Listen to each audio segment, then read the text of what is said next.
बिस्मिल्लाहिर्रहमानिर्रहीम। अस्सलामु अलैकुम वरहमतुल्लाहि वबरकातुहू। हज़रत इमाम हुसैन रज़ियल्लाहु अन्हु और उल्लू का वाक़या। मोहतरम नाज़रीन, अल्लाह पाक ने अपनी हिकमत से जिन चीज़ों को अपने दस्ते मुबारक से पैदा फरमाया, जिन चीज़ों को कुन कहकर पैदा फरमाया, कोई भी चीज़ चाहे वो जानदार है या बेजान, उसके पैदा करने में अल्लाह पाक ने ज़रूर कोई ना कोई मसलहत ज़रूर रखी है। अल्लाह ने जो मखलूक़ात पैदा फरमाई, ज़रूर उनका कोई ना कोई फ़ायदा और मसलहत है। कोई भी चीज़ बेफ़ायदा हो ही नहीं सकती। मोहतरम नाज़रीन, दुनिया में एक ऐसा परिंदा भी मौजूद है जिसे लोग नहुसत समझते हैं। उस परिंदे को लोग उल्लू के नाम से जानते हैं। कुछ लोग उसको घर में परेशानी लाने वाला परिंदा कहते हैं। कुछ लोग तो यूं समझते हैं कि जिस घर में ये परिंदा बोल पड़े या जिस घर में ये परिंदा आने लग जाए तो उस घर में बहुत सी मुसीबतें आने वाली हैं या किसी की मौत होने वाली है। ये परिंदा हमेशा सबसे छुपकर वीरानों में ही क्यों रहता है? आखिर ये परिंदा अकेला रहना क्यों पसंद करता है? इस परिंदे ने करबला के दिन क्या देखा था, उसके मुतालिक हम तमाम मालूमात इस वीडियो में आपसे शेयर करेंगे। लिहाजा इस वीडियो को मुकम्मल ज़रूर देखिएगा। मोहतरम नाज़रीन, आपने कभी ना कभी ज़िंदगी में इस परिंदे उल्लू को ज़रूर देखा होगा। आपने ये महसूस भी किया होगा कि ये परिंदा हमेशा उदास ही क्यों रहता है, हमेशा वीरानों में ही क्यों रहता है। हज़रत सुलेमान अलैहिस्सलाम ने भी उल्लू से एक पूरा मुकालमा किया था और उस मुकालमे के बाद उल्लू को खिताब भी दिया गया था। सबसे पहले हज़रत सुलेमान अलैहिस्सलाम और उल्लू के दरमियान जो बातचीत हुई उसके बारे में बताते चलें। जैसा कि आप जानते हैं कि हज़रत सुलेमान अलैहिस्सलाम को अल्लाह ताला की जानिब से ये ताकत अता फरमाई गई थी कि आप किसी भी कीड़े मकोड़े, चरिंद परिंद या जानवर से बातचीत कर सकते थे। एक मरतबा एक उल्लू हज़रत सुलेमान अलैहिस्सलाम की खिदमत में हाजिर होता है और आपको सलाम अर्ज़ करता है। हज़रत सुलेमान अलैहिस्सलाम उल्लू के सलाम का जवाब देते हैं। उसके बाद हज़रत सुलेमान अलैहिस्सलाम की जानिब से उल्लू से ये सवाल पूछा जाता है कि खेत में पैदा होने वाली चीज़ों को तुम क्यों नहीं खाते? जिसके बाद जवाब में उल्लू कहता है कि मैं अनाज को सिर्फ इसलिए नहीं खाता कि हज़रत आदम अलैहिस्सलाम को सिर्फ जन्नत से इसलिए निकाला गया था कि उन्होंने अनाज खाया था, इसलिए मैंने अनाज खाना छोड़ दिया है। उसके बाद हज़रत सुलेमान अलैहिस्सलाम उससे ये पूछते हैं कि तुम पानी क्यों नहीं पीते? जिसके जवाब में उल्लू का ये कहना होता है कि ये वही पानी है जिसमें हज़रत नूह अलैहिस्सलाम की कौम को गर्क किया गया था। उसके बाद हज़रत सुलेमान अलैहिस्सलाम उल्लू से फिर सवाल करते हैं कि तुम दिन में क्यों नहीं निकलते? जिसके जवाब में उल्लू कहता है क्योंकि दिन के वक्त एक इंसान दूसरे इंसान पर जुल्म करता है, इसलिए मैं दिन को नहीं निकलता। हज़रत सुलेमान अलैहिस्सलाम की जानिब से एक और सवाल किया जाता है कि जब तुम वीराने में बैठे होते हो तो अकेले में क्या बुड़बुड़ाते हो? जिसके जवाब में उल्लू कहता है जब भी मैं वीराने में बैठा होता हूँ कि मैं सवाल करता हूँ कि कहाँ गए वो लोग जो इस जगह बसा करते थे, बहुत ऐशो इशरत की ज़िंदगी बसर किया करते थे। उल्लू से मुकालमा के बाद हज़रत सुलेमान अलैहिस्सलाम ने उल्लू के बारे में ये कहा कि उल्लू इंसानों से बहुत ज़्यादा मोहब्बत करने वाला परिंदा है। मैंने किसी परिंदे में इंसानों के लिए इतनी ज़्यादा मोहब्बत और शफ़क़त नहीं देखी। नबी करीम सल्लल्लाहु अलैहि वसल्लम के ज़माने तक उल्लू इंसानों के साथ ही रहा करते थे। ये इंसानों के घरों में घोंसले बनाया करते थे और इंसानों के घरों में और मोहल्लों में नज़र आया करते थे और इंसानों के साथ ही रहते थे। जब भी कोई इंसान खाना वगैरह खा रहा होता था तो उल्लू उसके पास आकर बैठ जाया करते थे, तो इंसान उल्लू को थोड़ा सा खाना फेंक दिया करता था जिसको पाकर उल्लू उड़ जाया करते थे।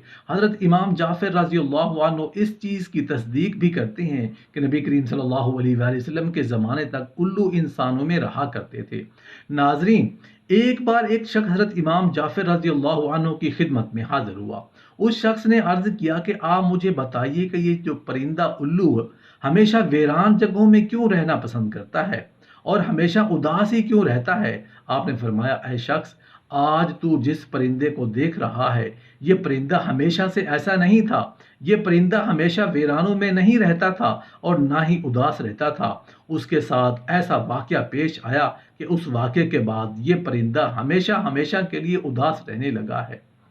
ये सुनकर उस शख्स ने अर्ज किया कि ए हजरत, کیا ہوا تھا اس پرندے کے ساتھ، کیا واقعہ پیش آیا تھا؟ حضرت امام جعفر صادق رضی اللہ عنہ نے فرمایا کہ اے شخص، یہ الو نام کا پرندہ پیارے نبی کریم صلی اللہ علیہ وآلہ وسلم سے محبت کرنے والا ہے، اور پیارے نبی کریم صلی اللہ علیہ وآلہ وسلم کی آل سے محبت کرنے والا ہے۔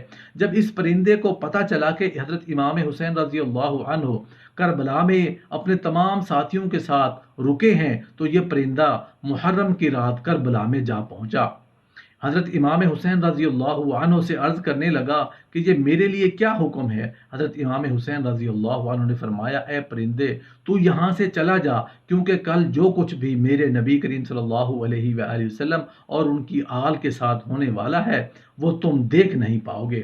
تو یہ سن کر اس پرندے نے کہا، یا امام حسین رضی اللہ عنہ، میں یہاں سے نہیں جاؤں گا، یہیں پہ رہوں گا۔ جب الو پرندہ ضد کرنے لگا تو آپ رضی اللہ عنہ نے فرمایا کہ ٹھیک ہے، تم رک جاؤ۔ اس کے بعد اس پرندے نے کربلا کا پورا واقعہ اپنی آنکھوں سے دیکھا۔ یزید نے حضرت امام حسین رضی اللہ عنہ کا سر مبارک آپ کے بدن سے جدا کیسے کیا، اس پرندے نے سب کچھ اپنی آنکھوں سے دیکھا۔ امام حسین رضی اللہ عنہ کے ساتھیوں کے ساتھ جو بھی سلوک کیا گیا اس پرندے نے اپنی آنکھوں سے دیکھا۔ تب سے یہ پرندہ انسانوں سے نفرت کرنے لگا ہے اور انسانوں سے ڈرنے لگا ہے۔ یہ پرندہ راتوں کے وقت اندھیرے میں گھومتا ہے، جیسے ہی اجالا ہو جاتا ہے انسان اٹھ جاتے ہیں، یہ پرندہ ویسے ہی اڑ جاتا ہے۔ کچھ لوگ الو کو منحوس سمجھتے ہیں، ان کو یہ نہیں پتا کہ یہ منحوس کس وجہ سے ہے، بس ایسے ہی اس کو منحوس کہنا شروع کر دیتے ہیں۔ یہ کسی کے گھر کے پاس آ کر بول دے تو لوگ سمجھتے ہیں کہ ہمارے پاس کوئی مصیبت آنے والی ہے۔ کئی لوگ تو ایسے ہیں کہ اس کے بولنے کی وجہ سے اپنا گھر بار چھوڑ دیتے ہیں۔ الو کو منحوس سمجھنا ایک جاہلانہ سوچ ہے۔ یہ بیچارہ پرندہ تو کبھی کبھار ہی بولتا ہے، یہ بیچارہ تو انسانوں سے ڈرتا پھرتا ہے، اس کو کہیں پہ بھی انسان نظر آئے تو فوراً اڑ جاتا ہے۔ تو یہ پرندہ کسی کا کیا بگاڑے گا؟ آپ کو یہ جان کر حیرانی ہوگی کہ دنیا میں 205 اقسام کے الو پائے جاتے ہیں، لیکن ان کی پوری قوم کو دو خاص قبیلوں میں بانٹا گیا ہے۔ ایک بار ان الو تمام دوسرا عام الو، آپ کو یاد ہے کہ کیڑے مکوڑے انسان کے دشمن تو ہوتے ہی ہیں، لیکن کھیتوں کے بھی دشمن ہوتے ہیں، لیکن الو ان کیڑوں کو اپنی خوراک بنا کر کروڑوں کا اناج بچاتا ہے۔ الو لوگوں کی مالی مدد کرتا ہے، اس لیے الو انسان کا دوست کہلاتا ہے۔ عام طور پر ان کی عمر لگ بھگ 12 سال ہوتی ہے۔ الو اپنا گھونسلہ پیڑوں کی کوہ میں بناتا ہے، اور یا پھر اپنا گھونسلہ ویران جگہ پر بناتا ہے، یا پھر کسی کنویں میں ویران جگہ پر اپنا گھونسلہ بناتا ہے۔ آپ کو بتاتے چلیں کہ دیگر باتوں کے علاوہ انسان کو مخاطب کرتے ہوئے ایک غلط بات یہ بھی بولی جاتی ہے کہ الو کی طرح دیدے دکھائی دے رہی ہے، لیکن الو بیچارہ تو اپنی آنکھوں سے معذور ہے، وہ تو صرف سیدھا ہی دیکھ سکتا ہے، وہ ہم انسانوں کی طرح دائیں بائیں اپنی نظریں گھما نہیں سکتا، وہ صرف اپنی گردن گھما سکتا ہے۔ تو کچھ لوگ تانا دے کر کہتے ہیں، الو کی طرح کیا دیکھ رہے ہو؟ دوسرے پرندوں کی نسبت اس کے پر بہت ہی ہلکے ہوتے ہیں اور ملائم بھی ہوتے ہیں، اس لیے جب بھی یہ اڑتا ہے تو اس کے پروں کی بالکل بھی آواز نہیں ہوتی۔ محترم ناظرین، الو کے متعلق مختلف علاقوں میں مختلف عقیدے پائے جاتے ہیں۔ جیسا کہ برطانیہ میں الو کے بولنے یا اس کے رونے کی آواز کو منحوس سمجھا جاتا ہے۔ جنوبی افریقہ میں الو کی آواز کو موت کی علامت سمجھا جاتا ہے۔ کینیڈا میں لگاتار 3 دن الو کے بولنے سے کسی کی موت سمجھی جاتی ہے۔